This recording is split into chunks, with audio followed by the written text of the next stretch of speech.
Mbram, deri në orën 1:35 pas mesnate, punuam në komisionin ad hoc për zgjedhjen e anëtarëve të bordit të RTK-s.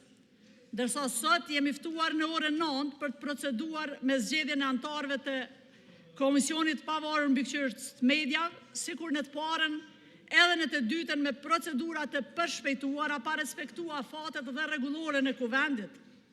Çka është kjo nguti? Ku jeni nis nderuam?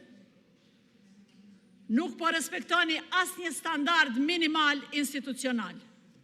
Pse s'po ju jepni afat me na i përkthy as dokumentat në gjuhën shqipe ashtu si e përcakton ligji e kushtetuta.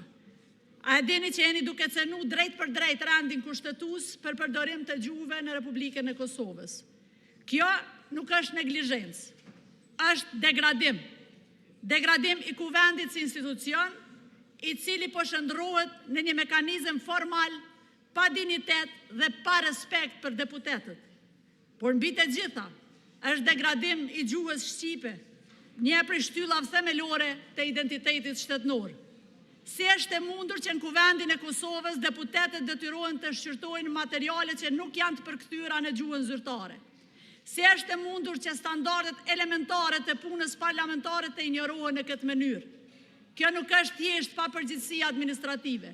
Kjo është një qasje rrezikshme që relativizon rëndësinë e gjuhës shqipe dhe ul kuvendin në nivelin e një institucioni që nuk e respekton as veten.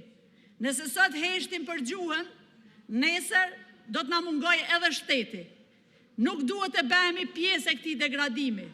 Kërkojmë respektimin të menjëhershëm të standardeve ligjore dhe institucionale, si dhe trajtim dinjitos të deputetëve, e mbi të gjitha trajtim dinjitos dhe respektim të gjuhës shqipe në çdo proces parlamentar dhe në të gjitha institucionet shtetërore. Parafolsi ynë ma herët foli për veprimet që i kanë ndërmarrë në veri të Kosovës dhe është shumë e rëndë. Kur bojmë filma në veri, anë kuvendin e Republikës Kosovës, e instalojmë shkrimin qirilic. Dje, gjatë gjithë ditës, kemi trajtu dokumente me shkrim qirilik dhe unë kam abstenu nga trajtimi aty në dokumenteve dhe i kam injoru dhe nuk kam marrë pjesë as në intervistim të kandidatëve me ato dokumente dhe as në votim. Prandaj ju ftoj të nderuar deputet, ta respektojmë veten, ta respektojmë gjuhën shqipe.